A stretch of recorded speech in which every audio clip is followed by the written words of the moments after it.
Hey everyone, I'm Stephanie, and I believe that the right book at the right time can change lives, and that all readers should read children's literature, especially adults. So that's what we do here on the KidLit Love podcast. We celebrate all things children's literature: picture books, early readers, middle grade, and young adult novels for readers of all ages. In each episode, we'll talk with children's literature authors and discuss their books, their hopes, their dreams for readers, their writing process, and much, much more. Whether you're an adult reading to their inner child or connecting the young readers in your life with fantastic books, you've come to the right place. So grab a notebook to build your TBR, and let's get to today's episode of KidLit Love.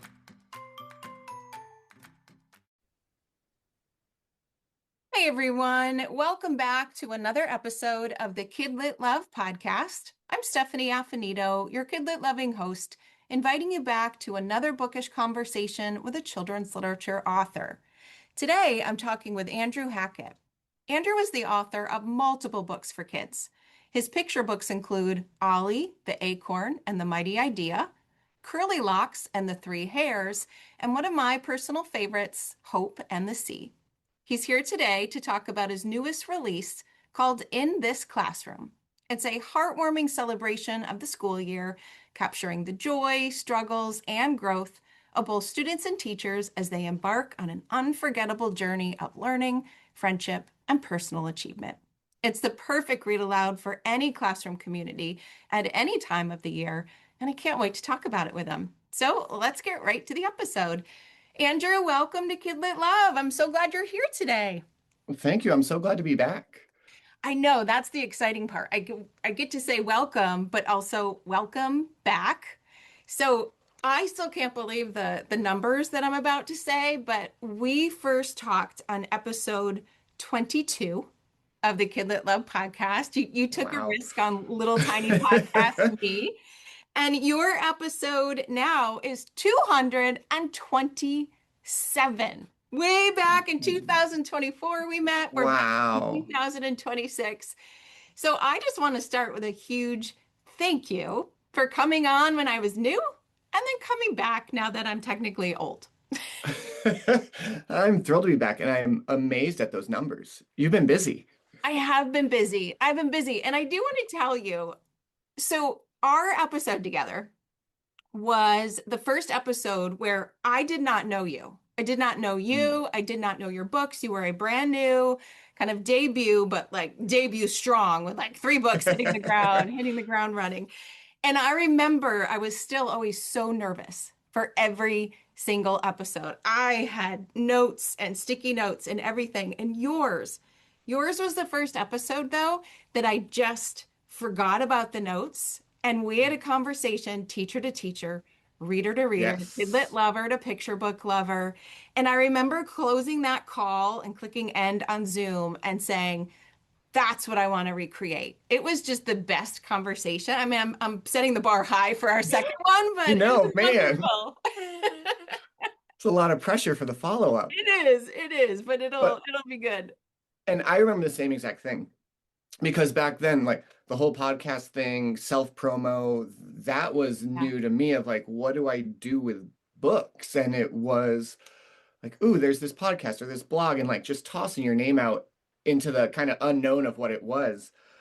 So that same nervousness going to all of them, I felt, Yeah. and both similar feelings that you had at the end of that conversation, which makes today so much more exciting because I just know we're able to have this conversation as kind of like cut from the same cloth Yeah. of our feelings towards education and towards Yeah. books, and just happy to be here again and be able to dive in and talk about the things we love. Yeah. We're more seasoned, so it'll be really good. Try to be. Yeah.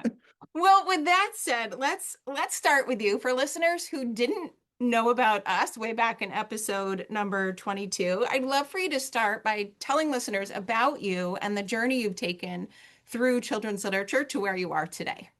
Yeah, absolutely. So first and foremost, I'm an educator. I've always worked with kids since my first job, since 16. I've worked in daycares, preschools, And I just always knew that working with children was what I was going to do. It's where my mindset is. It's where my maturity level is. Like they're my people. Um, and the whole time through, there are these little kind of breadcrumbs, these moments where the idea of picture books was brought before me, like uh, a creative writing class in high school, a children's lit class in college, where there was always this idea kicking around, but I had no idea what to do with it. It wasn't a priority. It wasn't where I was in life. Um, and initially, back when I was in high school, information was harder to track down. I couldn't just jump on the internet and look up how to become a published author. So it felt really daunting. And so much so, I just kind of like left it in the periphery. Yeah. Um, but in college, and then as I started to work on my master's, I started to be a little bit more vocal about it, kind of like putting that intention out into public spaces that I was in graduate classes of, oh, I hope to write someday, or just kind of saying it. And I would dabble, and I had notebooks, and I wrote some really, really terrible things that are probably around here somewhere in a pile. Um, but I just never was able to commit the time to it. Started teaching, really threw myself into that, got married, started having a family, like all these things that the idea of pursuing another personal interest just was not going to be the priority. Yeah. And then good old COVID came around Yes. and right, put the brakes on everything. And at that time, my wife had 3 maternity leaves. We had 3 young children at home, and we're both teachers. The idea of having them home with a babysitter or putting that burden on a grandparent was just like, we one of us needs to be here for that. And so I took a leave of absence from teaching that year to be home with my kids, who were in third grade, first grade, and preschool. Ooh, that was a And hard time. oh boy. And I was the timekeeper. I was the get back on your Zoom call. I was the private tutor. Yep. I was the cook.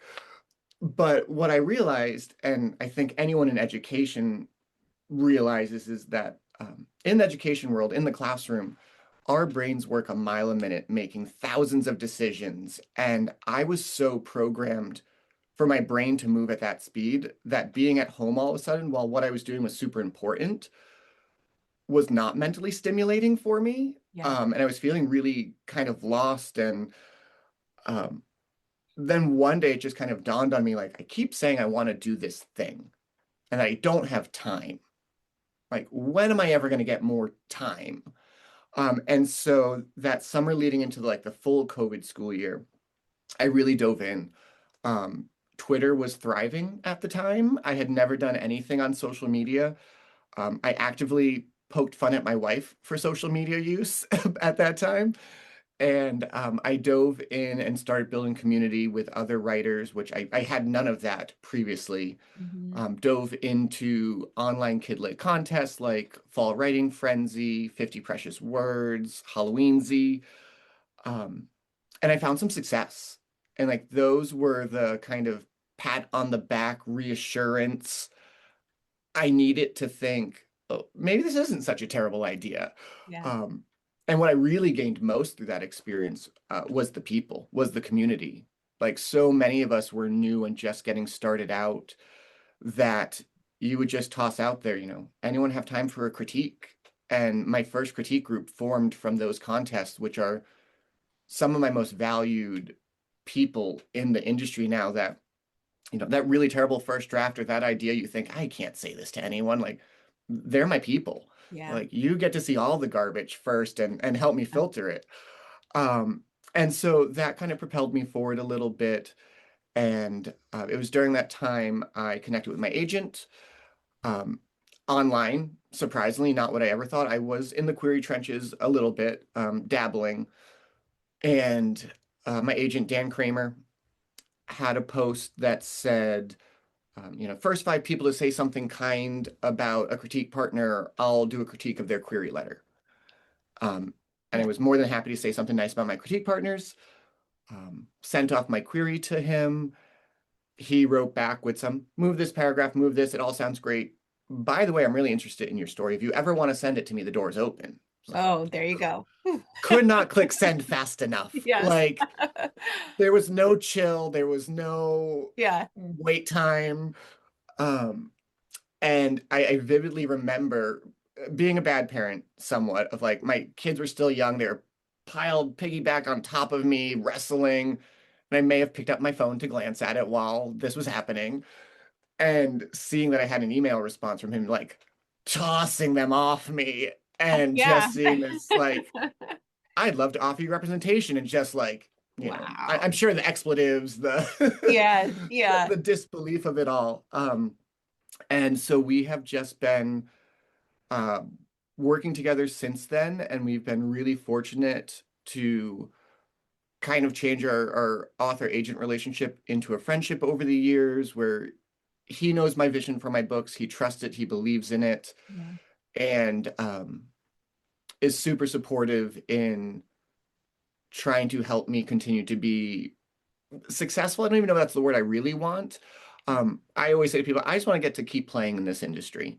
If Yeah. I get the opportunity to just keep making books, would I love one to be wildly successful? Of course. But the ability to be in this industry to make something that didn't exist before, Yeah.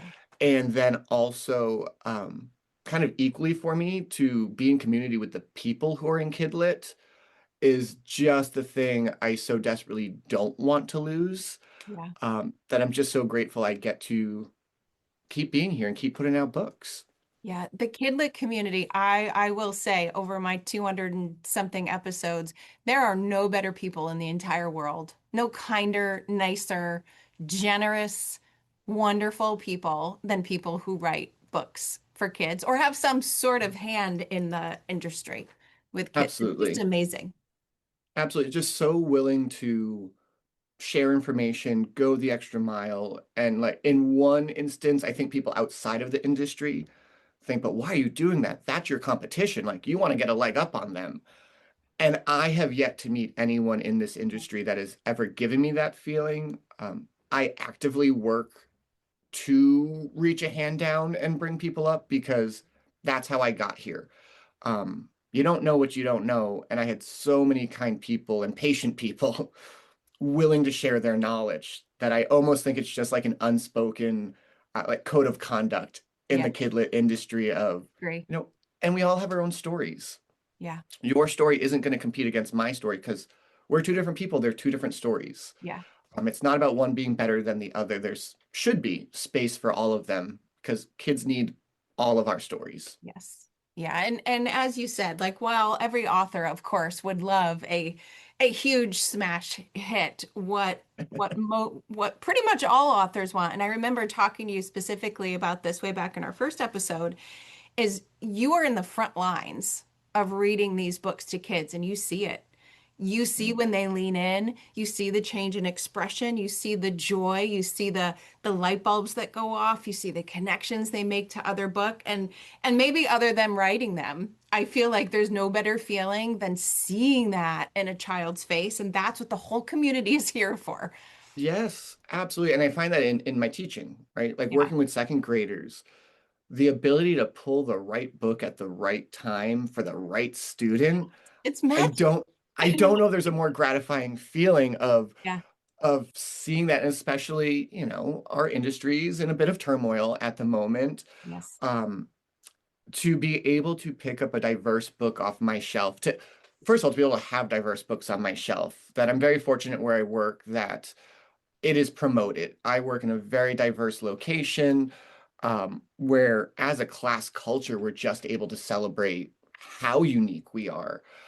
So to be able to pull those books off the shelf and see a child's face light up and run to their friends to be like, oh my goodness, this is us. This looks like us. They act like us. This is our culture. Um, yeah, there's no other word than magic. Yeah. It I just agree. is so gratifying.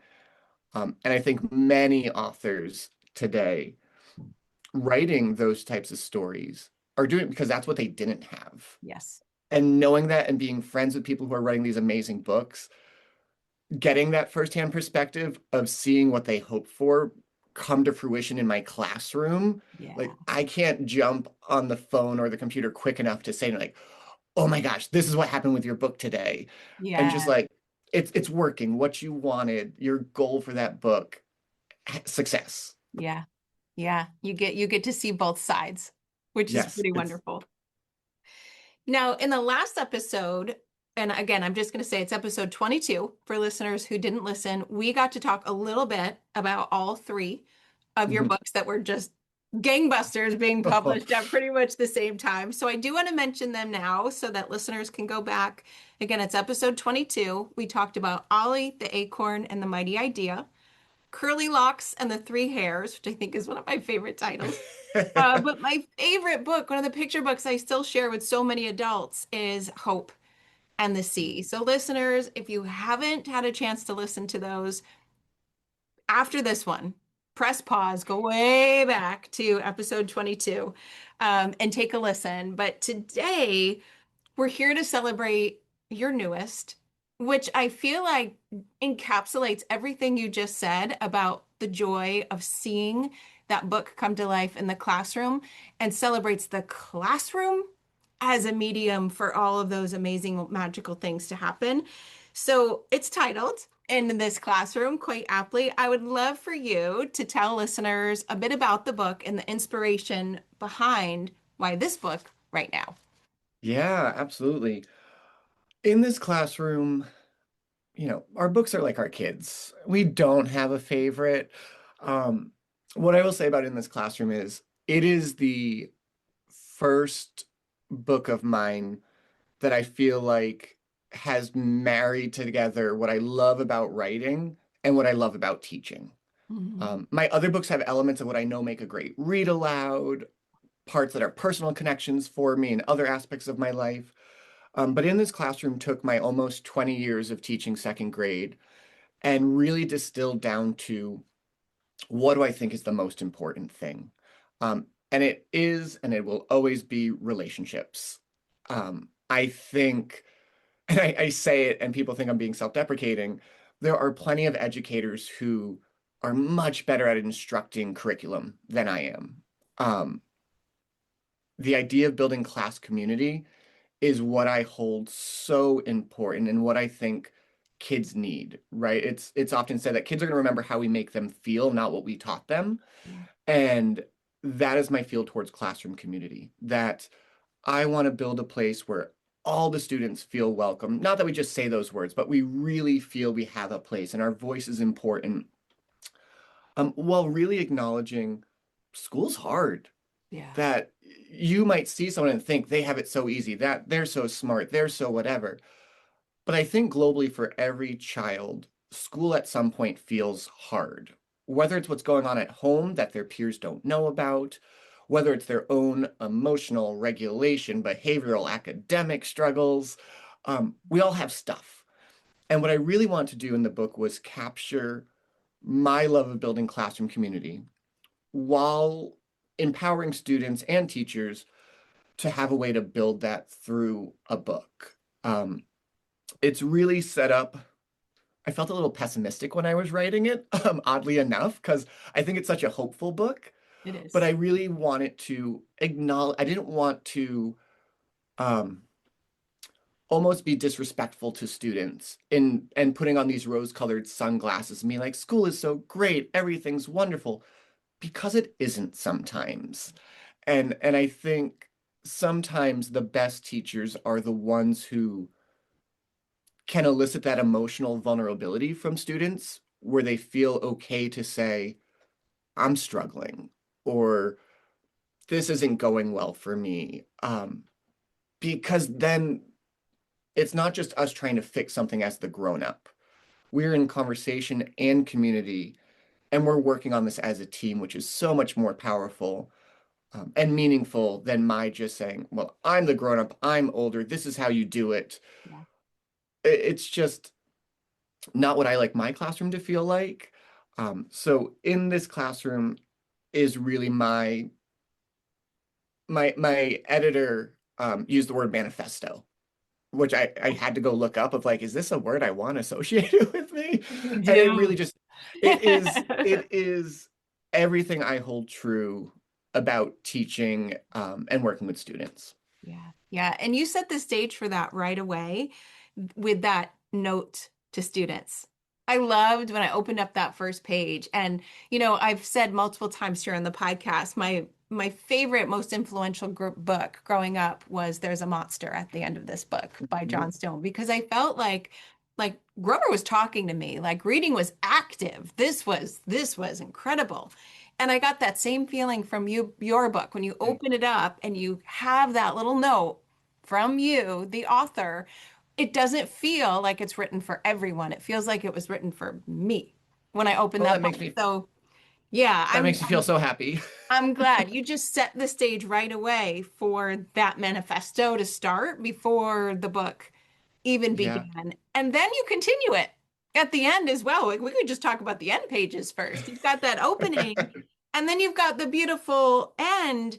It's a note to teachers, start with students, end with teachers, and then a really great idea or two or three for if it's the beginning of the year, the middle of the year, the end of the year, hopefully all three, right? So this is a repetitive Mhm. thing that we're reading. So before we even get to how cool the book is on the Yeah, inside, we are Kidlit fans here, and most of us here love back matter. And so I wanted to preview that and give you a chance to talk about why those elements were important for you to include. absolutely. Um, I will start with showing my cards. They were not in the original manuscript. Um, for me, it was just the lyrical poetic Yeah, stanzas. My editor, Mike, had that idea as we were moving through. He said, I really think, a note from you to the students would be great. Because you are a teacher. You're not just an author who wrote a book about a classroom. Like you have lived this experience. yeah, And it was, I've had few experiences like it in my writing where it just poured out of me. A lot of times when I write, there is that get it on paper, revise, revise, revise. And this was just like came out yeah, of as if I was speaking to a student. And I'm glad that it reads that way. But I really wanted something that, if a teacher didn't feel they themselves had the words to set the tone for the students, that they were there for them so all students could enter into this book on the same page with the same kind of emotional openness and being welcomed into what the book was going to be.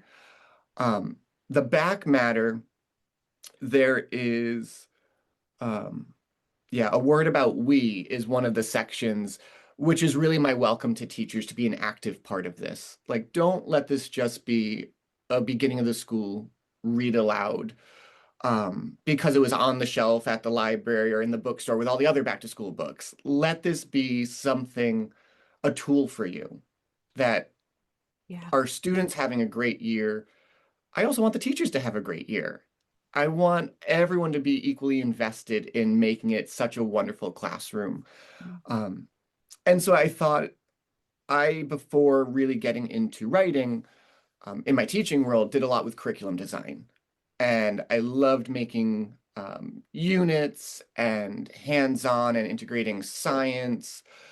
And so I was like, ooh, I can pull from this skill set I have. yeah, And how would I want to use this book in my classroom?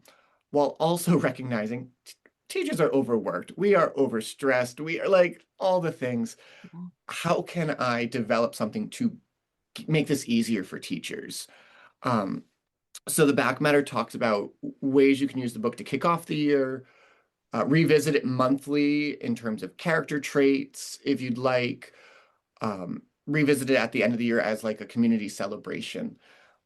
And so on my website, I believe on my publisher's website also, I have teacher resources that are available for free. One of them being a memory book that I use this year with my classroom of at the end of each month, we spend some time on Friday brainstorming, kind of really celebrating what has just gone on the last month, our favorite book of the month, our favorite memory. And there's a place for them with words and pictures to capture that. And we have done it. I'm not great at follow through, but this we have stuck with. And by the end of the year, they will have, September to June, um, which also lets them look at their September work and compare it to their June work and see their own personal growth. But all of this is I have available for teachers for free, because really what I desperately want is for teachers just to know that the book exists and for it to help them, Yeah. that they can make it a part of their classroom community. And so there's other ideas back there as well. And I'm sure once teachers get it, they will come up with much more brilliant things than I ever came Mhm. up with. And then it's theirs to make their own, which hopefully they share a copy with me so I can use it in my classroom. Yeah. Yeah. What a beautiful thing that will be. Like once social media starts, populating with the cool things the book has sparked in the classroom, like Yes. memory books, that will be wonderful. And I've prefaced the book with that because I want listeners to know those resources in the beginning, in the end, that invitation. But we got to talk about the actual book. You mentioned like this lyrical, it it is it's a beautiful book. Like I just don't know how else to say. It is a beautiful book with a beautiful message and a beautiful format. I love how, as you said, it's real, right? So there are challenges in school, there are challenges in life, and you are not sugarcoating them or saying, "Oh, No. school is fun, learning is fun." What you are, but you're also showing that there is this realness piece. And the format that I love is you have like you have these couple pages where there's some realness, and then it shifts to, okay, how do we learn and grow and build through this together? And there's this Mhm. predictable structure that is just soothing as you go through it. So I'd love for you to talk about that. How'd you decide on that format? Yeah. How'd you decide on those words? Tell us the thing. Y- Yeah. Um, I was looking back at kind of my old drafts recently as I gear up for promotional things and blog posts and all that. And Kidlit's funny in the way that it is so slow. Like, Yes. I didn't realize how long ago I wrote this book because Kidlit is so slow. Um, but I wrote it in 2022. In Wow. October, I did my first draft, and it was on submission by January. So the book itself came together really quickly, but I think it's because I was just writing from the heart. Yeah. Like I wasn't making up characters and a plot. This is what I deep down believe. Yeah. Um, and when I was looking at those drafts, what I noticed is the kind of like the sentence frame, right? The refrain starting each stanza in this classroom was always there. That was always um, kind of a grounding structure for me. That would be our recall that would set the tone. At the time, I thought for each page turn. Very, very fortunate. My editor at Red Comet Press thought we should give you lots of pages and let this book breathe. Yeah. Because I think that is part of the magic of reading it and that calmingness is it almost forces you to be patient with the book Hmm. and give each page its time, even if there's only one or two lines on it. We're giving the students time to enjoy the illustrations that Arthur Lynn did, which are absolutely gorgeous, and I'm sure we'll talk about. Yeah. Um, Well, we will. so that that opening refrain of in this classroom was always solidly there. Um, and then this was I've written some lyrical things before. I haven't really Hope in the Sea is probably the closest stylistically with my lyricism. Um, and I've written lots of lyrical things that have not yet been published. Um, so I still, I think, had some self-doubts about it a little bit because, Ollie's so wacky and Curly Locks is silly, and they're just different books than what this was. So I don't, as much as I was confident in the content, the craft of it felt a little uneasy about, I didn't know how it would be perceived by my agent, by editors. Um, and so I just started to let it come out into these four-line stanzas about.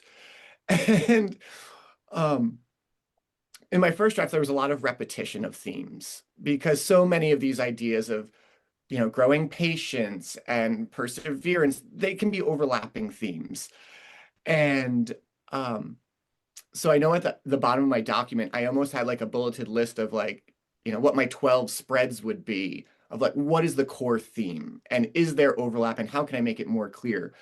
But more than that was the style of basically writing free verse, and I have some rhymes in some places, some are more list-like. And I remember just being like, this is a mess. Like, I can't show this to anyone. And I'm a very, like, teaching wise, I'm a very whole to part person. I like to know the overarching structure Yeah. and fit in all the little puzzle pieces, and that makes me feel warm and fuzzy inside. And I really approached this in a very messy way.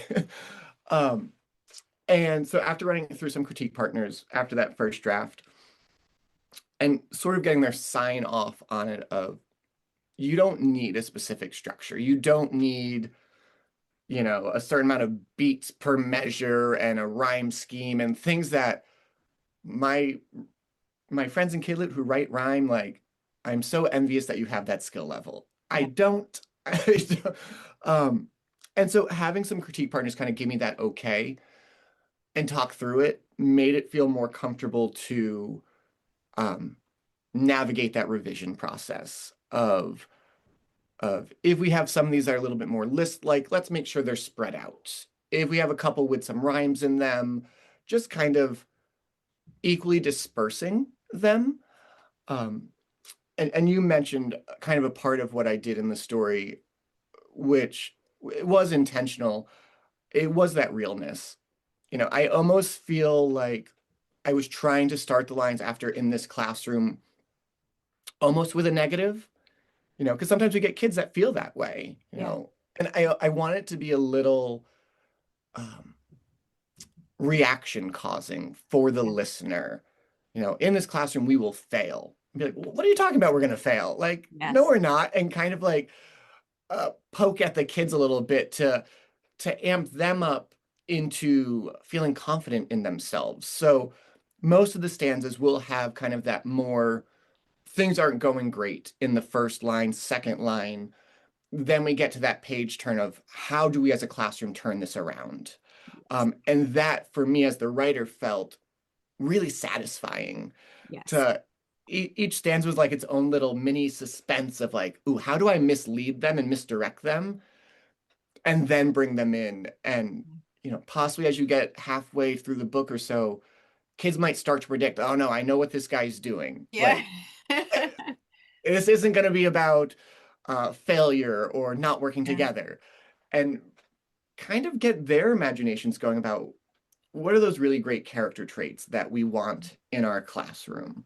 Yeah. So, Yeah, and it lands. It lands as a reader, truly, because you do get into that flow, that cadence, but that slower, okay, I see what's happening. And it does feel very satisfying, both as the reader, but also as the teacher.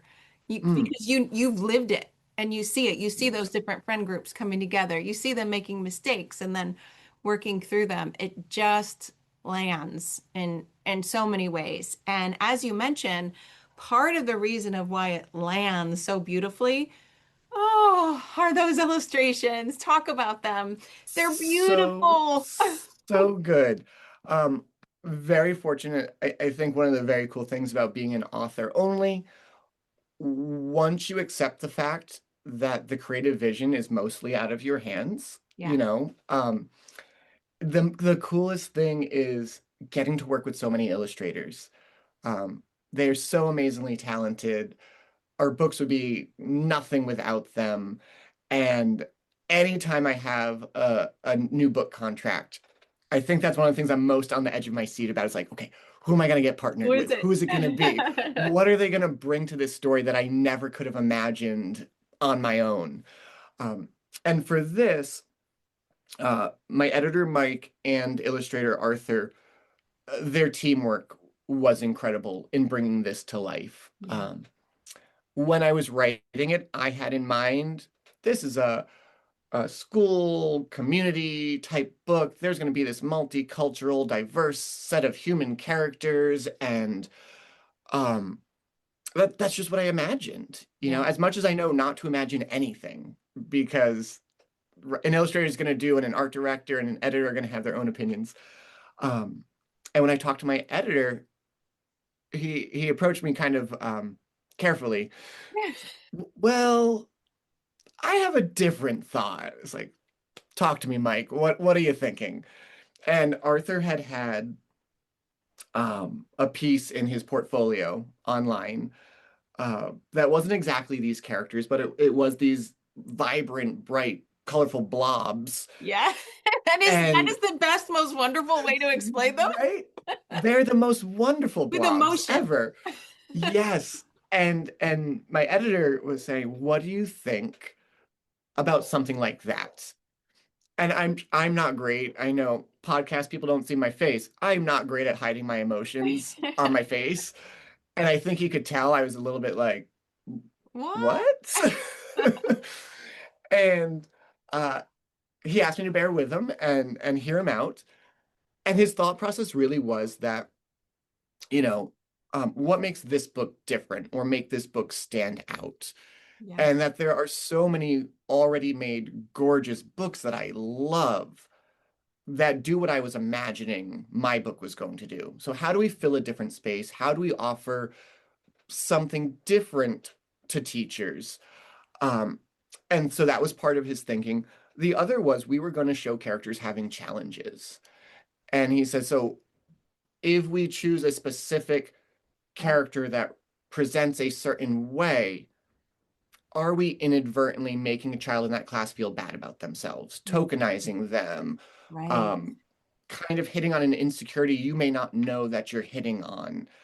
So that was the part for me. I was like, sold. Right. Like I, Yeah. I, I I know that felt from it work. right there with you when you said that. Went, of course. Of course, that's Yep, why you use bright, colorful, emotional blobs. I was, yeah. And I think originally I was worried of how is the emotion going to be portrayed through this?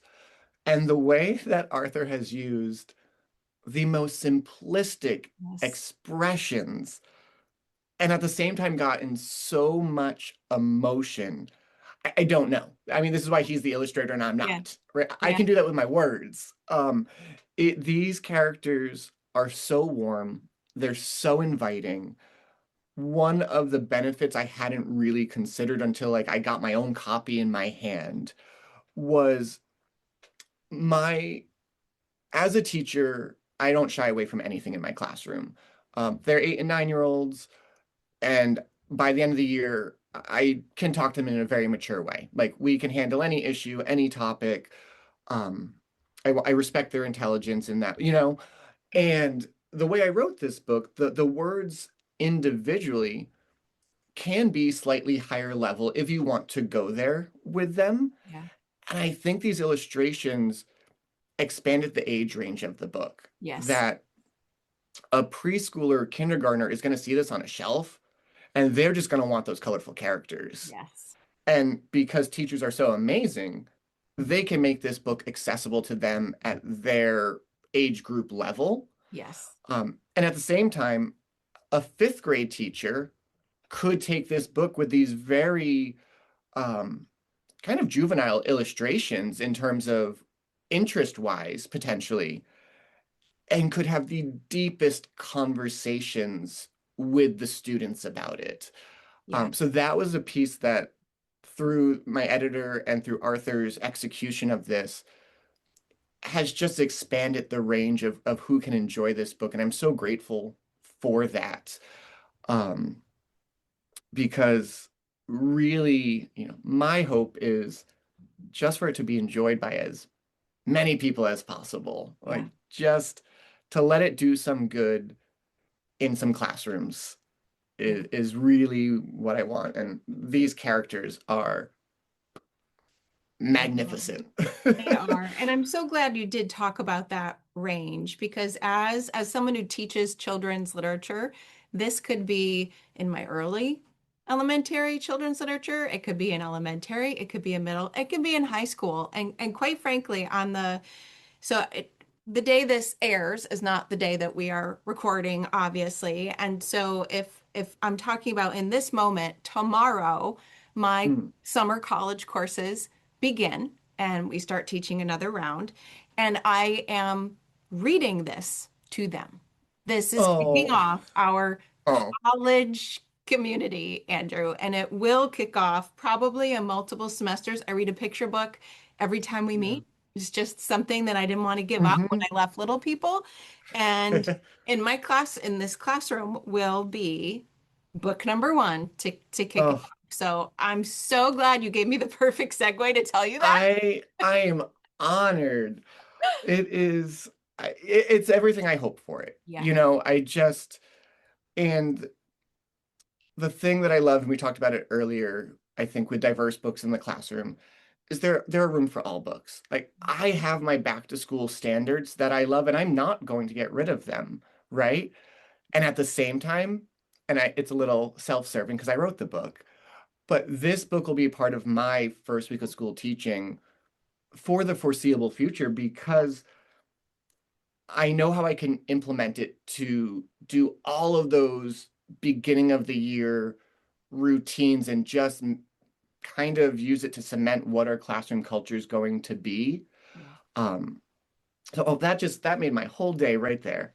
Good. I am glad. And I know you alluded a little bit to this, but I do want to give you a chance to kind of wrap up the episode with my one of my favorite questions, which is what is your overall hope for the book or for the readers who get the book in their hand? Yeah, I think for the readers, I hope that it makes them feel excited and comfortable of all the possibilities that the school year holds for them.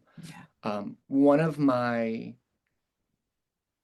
biggest inspirations in writing it kind of came from this space of having taught for so long. I've never had two classes that are the same. Every class is magical, but every class has its own personality, and that personality is created through that, you know, that that mixture of who we all are individually and how we come together as a group. And that each and every year is so magical because it is so unique that um, I hope students can embrace that. I hope that teachers can find a place in their classroom for this book and it makes their life easier. That it is a tool that they can rely on to make it their own, um, and that it just helps bring all these classrooms together that I don't even need to know that it happened.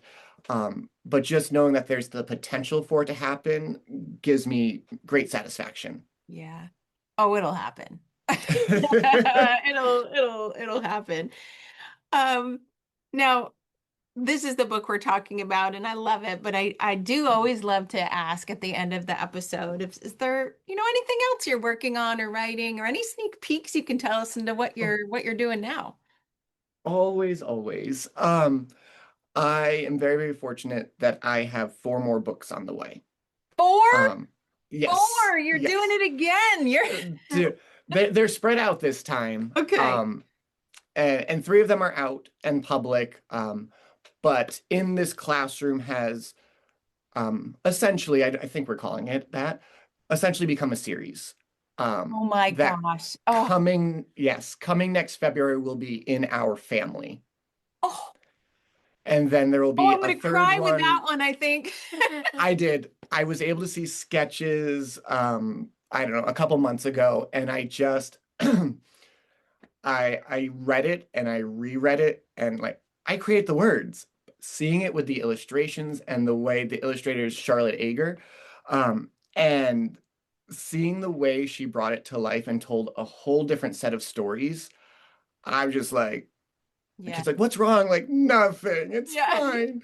They're So happy tears. that is with Red Comet, and there will be a third coming as well that I can't yet talk about. Okay. And then I have a early reader coming with Simon Spotlight, illustrated by Kaz Witness. We're reunited. We worked together on Wonderful. Ollie. That's called Squirrel and Turtle. This book has big words.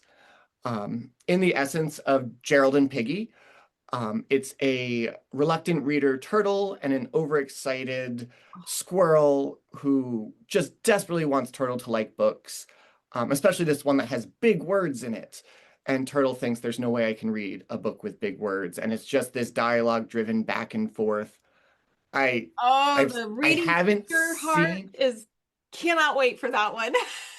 and it is the play on the misunderstanding of big words, but also it's a word family book where there's lots of ig rhyming words that go along with it. So Oh, it was my coming off of in this classroom was kind of my how do I infuse more of my teacher self yeah. into my books because I really enjoyed that.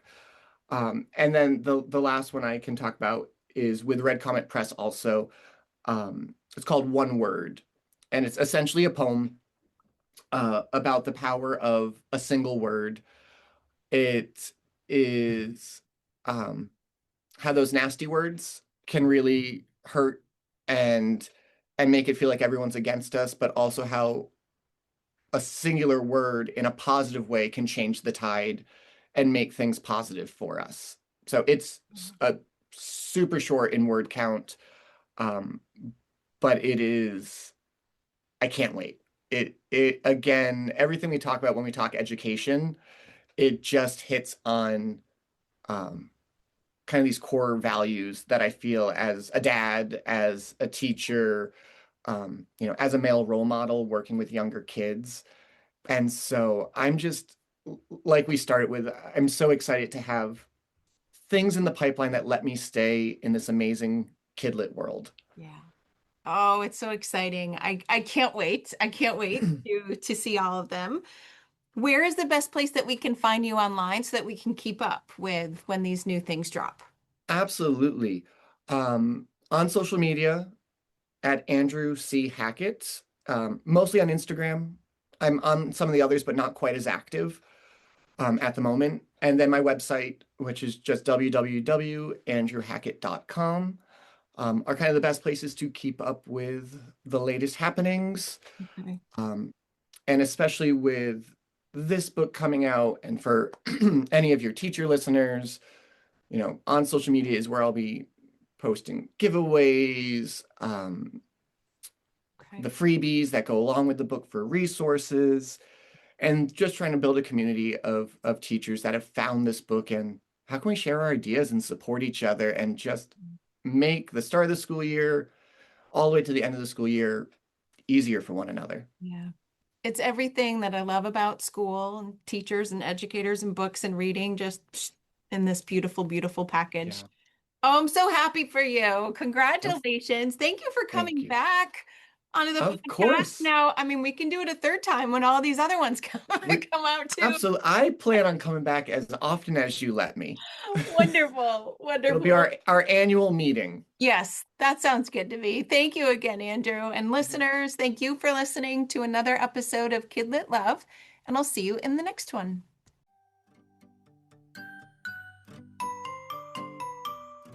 Thanks for listening to today's episode of the KidLit Love podcast. You'll find links to all of the books, resources, and ideas mentioned in the show notes and at alitlife.com.